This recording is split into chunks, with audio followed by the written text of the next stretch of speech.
воридшавии анбӯҳи ҳавои гарму хушк аз самти минтақаҳои ғарб баландшавии ҳарорати ҳаво дар тоҷикистонро ба вуҷуд овардааст. чунин гармии ҳаво чанд соли охир аз ҷумла дар аввали моҳи июн мушоҳида нашуда буд. мутахассисони агентии обу ҳавошиносии кумитаи ҳифзи муҳити зисти назди ҳукумати ҷумҳурии тоҷикистон мегӯянд, дар аввали моҳи июн то 45 дараҷа баланд шудани ҳарорати ҳаво дар қаламрави кишвар дар 30 соли охир бесобиқа мебошад. мутахассисон пешгӯӣ мекунанд ки дубора ҳарорати ҳаво дар тоҷикистон боло хоҳад рафт. дар заминаи гармои шадид безарурат аз хона набаромадан тақозои ҳатмии духтурон аз аҳолӣ аст, вале мусаллам аст ки бо боло рафтани ҳарорати ҳаво мавсими оббозӣ оғоз мегардад. шиноварӣ дар навбати худ яке аз навъҳои машғулияти варзишӣ фароғатӣ буда қоидаҳои бехатарии худро дорад. бо фаро расидани фасли тобистон ва мавсими гармо шаҳрвандон дар кӯлу обанборҳо ва ҳавзу дарёҳо ба оббозӣ машғул шуда, бархе аз онҳо аз сабаби риоя накардани қоидаҳои бехатарӣ ва беэҳтиётӣ ғарқ шуда ба ҳалокат мерасанд. кормандони раёсати кумитаи ҳолатҳои фавқулода ва мудофиаи гражданӣ назди ҳукумати ҷумҳурии тоҷикистон дар шаҳри душанбе ба хотири пешгирӣ аз хавфу хатарҳои эҳтимолӣ дар обҳо дар махзанҳои обӣ чорбоғ, душанбе, кӯли ҷавонон ва варзоб ки дар ҳудуди шаҳри душанбе мебошанд, ҳамарӯза корҳои фаҳмондадиҳӣ гузаронида, ҳамзамон омодагии ин тафреҳгоҳҳоро ба қабули истироҳаткунандагон мавриди санҷиш қарор медиҳанд. мобилни ҳам ҳаста. Дар ҷои диди ҳолата ба ҳамин номеро як бор хабар медиҳед ки намиҷа ҳамчунин ҳолат шуда гап. шумо чанд муддат шуд ки оббозӣ мекунед амин дарёи ҳисор, дарёи душанбе? медонед ки дар ҳамиҷа мумкин нест оббозӣ, ин ҳамиҷа навистага ки оббозӣ ман аст. оббозӣ метавонад. чуқур набуд дарё? барои оббозӣ кардан махсус ҳавзҳо ҳастанд ки иҷозат додаган, дар ҳамон ҳавза мерем оббозӣ мекунем.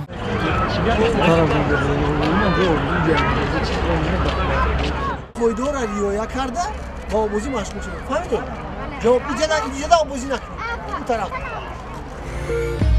кормандони раёсати кумитаи ҳолатҳои фавқулода ва мудофиаи гражданӣ назди ҳукумати ҷумҳурии тоҷикистон дар шаҳри душанбе дар кӯли ҷавонон мавҷудияти воситаҳои наҷот, лавҳаҳои иттилоотӣ, қоидаҳои бехатарӣ дар об ва дигар воситаҳои огоҳкунандаро аз назар гузарониданд.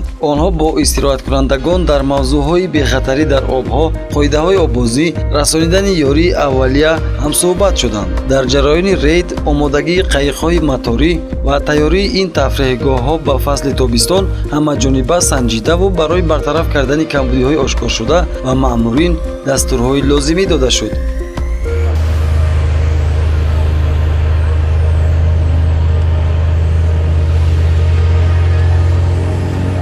раёсати кумитаи ҳолатҳои фавқулода ва мудофиаи граждании ҷумҳурии тоҷикистон дар шаҳри душанбе фаъолияти кории худро дар асоси қарори раиси шаҳри душанбе дар бораи тасдиқи нақшаи чорабиниё дар ин самт роҳандозӣ намудааст ва дар асоси банди нақшаи чорабиниҳои зикр гардида дар оғози мавсими оббозӣ дар ҳудуди шаҳри душанбе дар ҷойҳое ки масалан кӯлу дарёҳо дар ҳудуди марзи маъмурии шаҳри душанбе мегузаранд, корҳои фаҳмондадиҳӣ ҳанӯз аз нимаи дуюми моҳи май оғоз гардид ва то ҳол идома дорад.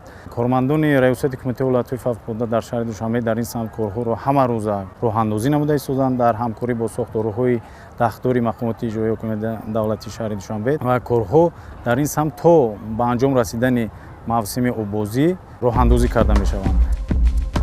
ҳамин тавр баҳри пешгирӣ намудан аз ғарқшавии одамон ҳангоми оббозӣ дар кӯлу дарё, кормандони раёсати кумитаи ҳолатҳои фавқулода ва мудофиаи гражданӣ назди ҳукумати ҷумҳурии тоҷикистон дар шаҳри душанбе ва ноҳияҳои он дар маконҳои хатарноки ҳудудҳои марзию маъмурии пойтахт пайваста санҷишҳо мегузаронанд. зимни пешбурди корҳои фаҳмондадиҳӣ, кормандони сарраёсати маорифи шаҳри душанбе, мақомоти корҳои дохилӣ ва дастаи махсуси зудамали наҷотдиҳии раёсати кумитаи ҳолатҳои фавқулода ва мудофиаи гражданӣ назди ҳукумати ҷумҳурии тоҷикистон дар шаҳри душанбе низ ҷалб гардиданд. то ба итмом расидани соли хониши таҳсил дар муассисаҳои таҳсилоти миёнаи умумӣ дар ҳамкорӣ бо сарраёсати маорифи шаҳри душанбе дар тамоми муассисаҳои таҳсилоти миёнаи умумии шаҳри душанбе корҳои фаҳмондадиҳӣ дар байни хонандагон, омӯзгорон ва дар байни аҳолии шаҳри Душанбе гузаронида шуд ва бо онҳо буклетҳои махсус вобаста ба оқибатҳои обозӣ намудан дар ҷойҳое ки дар он ҷо обозӣ намудан манъ аст ва тарзи дуруст қоидаҳои обозӣ яъне ба онҳо тақсим карда шуд. дар назди раёсати кумитаи ҳолатҳои фавқулода ва мудофиаи гражданӣ назди ҳукумати ҷумҳурии Тоҷикистон дар шаҳри Душанбе дастаи махсуси зудамалӣ наҷотдиҳӣ амал мекунад. наҷотдиҳандагон бо таҷҳизоти махсуси ғаввосӣ таъмин ҳастанд ва дар ҳар ҳолат метавонанд шахси ғарқшавандаро аз марг наҷот бидиҳанд.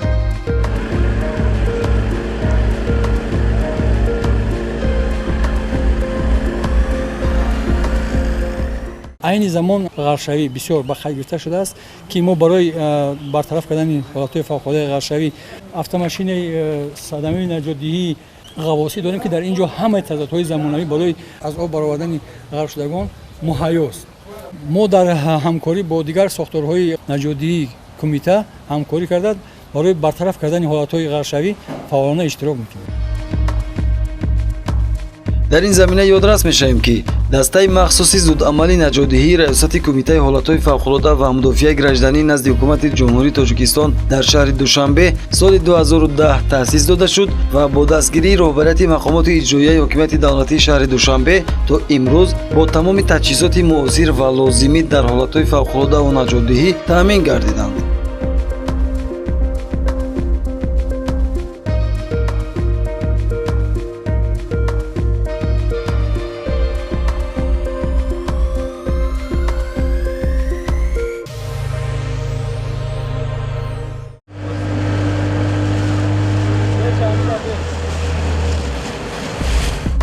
ҳар сол бо оғози мавсими обозӣ сохторҳои марбутаи шаҳри Душанбе сокинону меҳмононро ба эҳтиёткорӣ даъват мекунанд ва қоидаву паёмадҳои шиновариро низ мефаҳмонанд.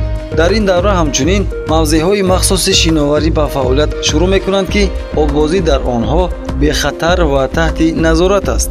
назорат дар ҳудуди кӯли ҷавонон давоми рӯз бурда мешавад ва наҷотдиҳандагони дастаи махсуси зудамалро кормандони масъули боғ ва кохи Наврӯз ҳамроҳӣ мекунанд.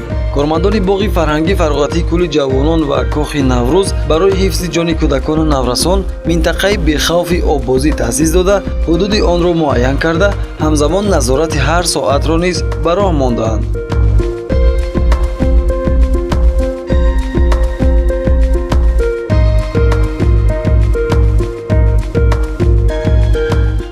барои бехатарии кул дуто адади катери моторӣ дар баландӣ назорат кардан ташкил кардагем ва ҳамарӯза аз сар то шом назорат карда 2 нафар вобаста.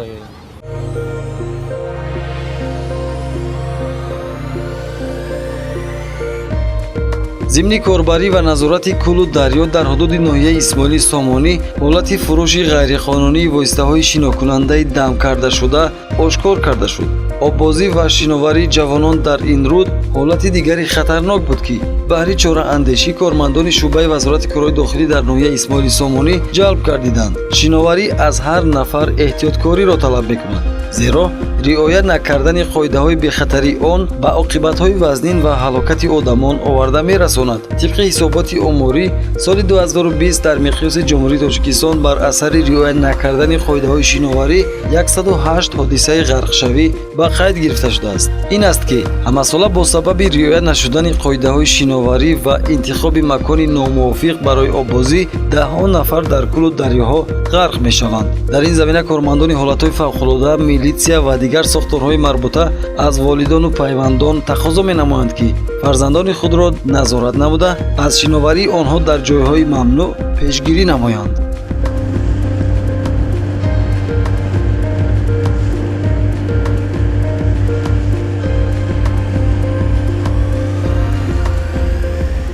бисёрияшон фарзандонашон намедонанд ки дар ин кӯл аст. аз байни о мо меқапем вақте ки ба падару модарашон занг мезанем ва ёд намедонанд ки писарашон дар кӯл обозӣ доранд ва ё бисёрашон аз падару модар паноҳӣ ҷо меоянд обозӣ мекунанд. беназорат намонанд фарзандоншона. аз ҳамаи насли калонсол эҳтиромона хоҳиш менамоем ки бо дар назар дошт ҳамин ҳолатҳои ба вуқӯъ омада истода, яъне бетараф набошанд ва кӯдакону наврасону ҷавонони худро беназорат нагузоранд, ки дар ҷойҳои мамнӯъ, яъне ба оббозӣ намудан машғул шаванд, ки дар натиҷа метавонанд ҷони худашонро дар зери хатар монанд.